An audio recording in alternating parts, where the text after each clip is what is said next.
After a long 5 year wait, we have finally gotten a sequel to Simon McCoy's Mortal Kombat from back in 2021. And it's clear that the director is even more comfortable in Earthrealm and Outworld than he was the first time out the gate.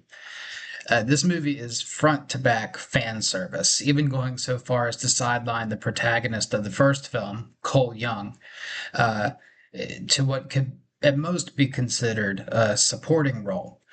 Fans found him to be a boring central character the first time, and those behind the sequel very much listened. Personally, I thought he was a fine enough protagonist, and I enjoyed the Scorpion connection. Scorpion was the true beating heart of that first movie, but there's little doubt that in the second one, the 1-2 punch of Adeline Rudolph's Katana and Carl Urban's Johnny Cage are much better. Katana actually manages to win out over Cage here. This is a great Katana movie and a pretty good Johnny Cage movie, but it's mostly a great Katana movie. Urban was a perfect choice and sells Johnny Cage's whole arrogant but kind of underpowered hero thing, a la Kurt Russell in Big Trouble in Little China, that John Carpenter classic. But Rudolph's work here is so good, and Katana's arc is so compelling for this kind of material that she ends up being the easy MVP. Some of the special effects don't appear 100% finished, though nowhere near as bad as what was seen in the dreadful Mortal Kombat Annihilation from back in the late 90s.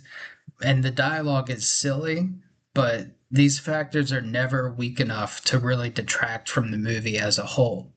And come on, it's Mortal Kombat. Some silly dialogue is practically required. So overall, it's a fine time at the movies in the summer. They beat the first one in both in terms of box office. It's going to beat the first one for sure, but definitely in quality. Uh, I'm not sure that it's, for people who aren't big fans of the IP already, or at least somewhat well versed in the IP, but it does its job of being an entertaining, breezy blockbuster esque type movie. I can see why the studio had faith in it and bumped it from a late release last year to this summer because it is a crowd pleaser.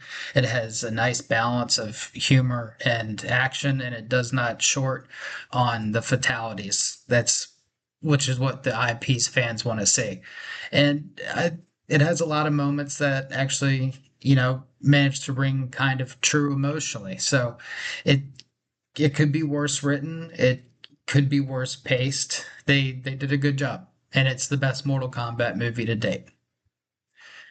Well, that's it for my review. I would give Mortal Kombat 2 3 out of 5 stars, and I hope you enjoyed my review, and I hope you enjoy the movie. Have a good one.